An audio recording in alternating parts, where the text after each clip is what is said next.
2026 ചന്ദ്രഗ്രഹണം, പൂർണ്ണമായ ചന്ദ്രഗ്രഹണമാണ് ഈ മാർച്ച് 3-ാം തീയതി 3:20 മുതൽ 6:47 വരെ ഉള്ളത്.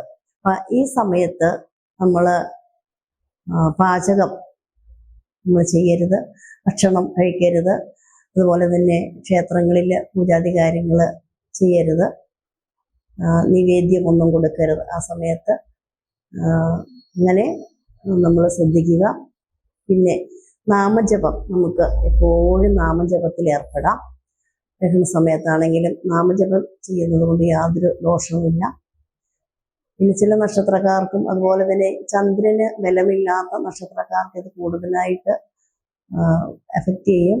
അപ്പം അത് ഇങ്ങനെ ചന്ദ്രന് ബലമില്ല, നമ്മുടെ മനസ്സ്, ചന്ദ്രൻ എന്ന് പറയുന്നത് മനസ്സാണ്, മനസ്സിന്റെ കാരകനാണ് ചന്ദ്രൻ.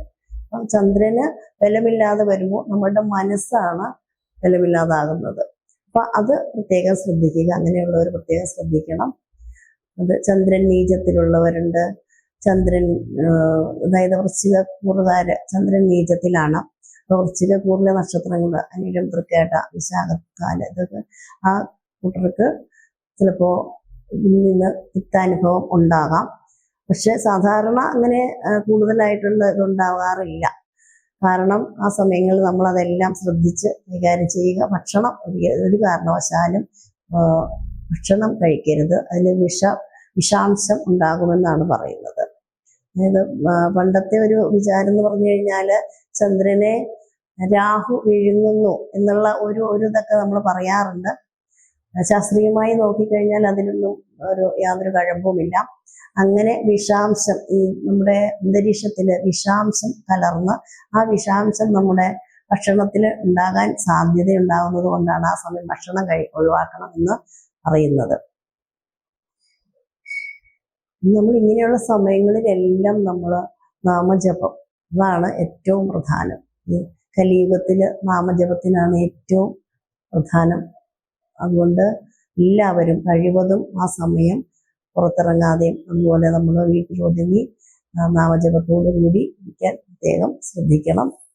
ചന്ദ്രഗ്രഹണം നടക്കുന്ന 3-ാം തീയതി, അതായത് 3:20 മുതൽ 6:47 വരെയുള്ള സമയം വളരെ വൃത്തിയോടും ശുദ്ധിയോടും കൂടി അതുപോലെ മനസ്സും ശുദ്ധമാക്കി നമ്മൾ പ്രാർത്ഥനയിലും നാമജപത്തിലും ഒക്കെ ഒഴുകി ഇരിക്കുന്നതാണ് ഏറ്റവും ഉത്തമം. അപ്പം അങ്ങനെ എല്ലാവിധ ദോഷങ്ങളും മാറ്റിത്തരണേമെന്ന് നമ്മൾ പ്രാർത്ഥിക്കാം.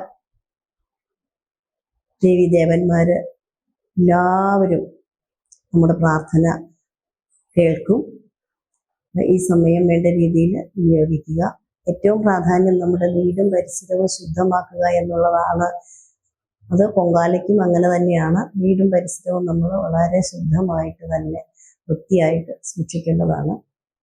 അതുപോലെ മനസ്സിന് കൂടുതൽ ബുദ്ധിമുട്ടുള്ളവർ, അല്ലെങ്കിൽ മാനസികമായ പ്രശ്നങ്ങളുള്ളവർക്കെല്ലാം ഈ സമയം അസുഖം കൂടാനൊക്കെ സാധ്യതയുണ്ട്.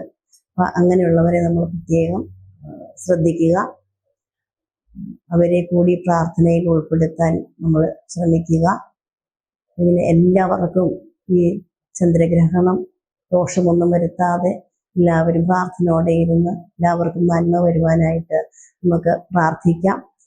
ഇതൊന്നും ശാസ്ത്രീയമായി നമ്മൾ ചിന്തിച്ചു കഴിഞ്ഞാൽ ഇതൊന്നും ഒരു ദോഷം നമുക്ക് തരില്ല എന്ന് തന്നെ നമ്മൾ മനസ്സിൽ ഉറപ്പിച്ചുകൊണ്ട് തവണത്തെ ചന്ദ്രഗ്രഹണം നമുക്ക് പരീക്ഷിക്കാം. വേറെ പ്രത്യേകിച്ച് ദോഷങ്ങളൊന്നും ആർക്കും ഉണ്ടാകാതിരിക്കട്ടെ എന്ന് പ്രാർത്ഥിക്കാം. കൊച്ചുകുട്ടികളെയാണെങ്കിലും അതുപോലെ നമ്മൾ പോയിന്റഡ് തിങ്സ്, അതായത് മുനയുള്ള മൂർച്ചയുള്ള ആയുധങ്ങളോ അങ്ങനെയുള്ള കാര്യങ്ങളൊന്നും അതൊന്നും തൊടാതെ അവരെ അതിലേക്കൊന്നും അടുപ്പിക്കാതെ ശ്രദ്ധിക്കേണ്ടതാണ്. അങ്ങനെ നമുക്ക് ഈ ഇത്തവണത്തെ ലൂണാർ എക്ലിപ്സ്, അതായത് ചന്ദ്രഗ്രഹണം, പൂർണ്ണമായ ചന്ദ്രഗ്രഹണത്തെ പ്രാർത്ഥന കൊണ്ട് അതിൻ്റെ ദോഷങ്ങൾ ഇല്ലാതാക്കാം. എല്ലാവരും നാമജപത്തിലൂടെ കടന്നു പോവുക. യാതൊരുവിധ ദോഷങ്ങളും ഉണ്ടാകാതെ എല്ലാ ദോഷങ്ങളും മാറ്റിത്തരണമേ എന്ന് ഈശ്വരനോട് അപേക്ഷിക്കാം. അങ്ങനെ നമുക്ക് ആർക്കും ഒരു ദോഷവും വരാതിരിക്കാൻ വേണ്ടി പ്രാർത്ഥിക്കാവുന്നതാണ്. അപ്പം എല്ലാവർക്കും നന്മ വരട്ടെ എന്ന് മാത്രം പ്രാർത്ഥിക്കുന്നു. എല്ലാവരും ശ്രദ്ധിക്കുക, വളരെ ശ്രദ്ധയോടുകൂടി ഇരിക്കുക, കരുതലോടുകൂടി ഇരിക്കുക. കുട്ടികൾക്കാണെങ്കിലും നമ്മൾ ആ കുട്ടികളെ പറഞ്ഞ് മനസ്സിലാക്കി കൊടുക്കുക. പഠന സമയം പഠിക്കുക, ആ സമയത്തൊന്നും നമ്മൾ പഠിക്കാനോ ഒന്നും ഇരിക്കാതെ അവർക്ക് സന്തോഷമുള്ള കാര്യങ്ങളിൽ അവരെ ഏർപ്പെടുത്തി അവരുടെ മനസ്സിന് ബുദ്ധിമുട്ടൊന്നും ഉണ്ടാകാത്ത രീതിയിൽ വേണം കൈകാര്യം ചെയ്യുവാനായിട്ട്. യാത്ര ഒഴിവാക്കുക, അതുപോലെ തന്നെ ഭക്ഷണം ഒഴിവാക്കുക. ഇത് രണ്ടും നമ്മൾ വളരെ ശ്രദ്ധിക്കണം. ക്ഷേത്രങ്ങളിൽ പോലും ക്ഷേത്രം അടച്ചിടുകയാണ് ആ സമയത്ത്.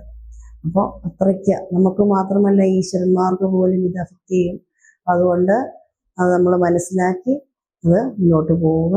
എല്ലാവർക്കും നന്മ വരട്ടെ എന്ന് ഒരിക്കൽ കൂടി ആശംസിച്ചുകൊണ്ടും ഭഗവാനോട് പ്രാർത്ഥിച്ചുകൊണ്ടും നിർത്തുന്നു. നന്ദി, നമസ്കാരം.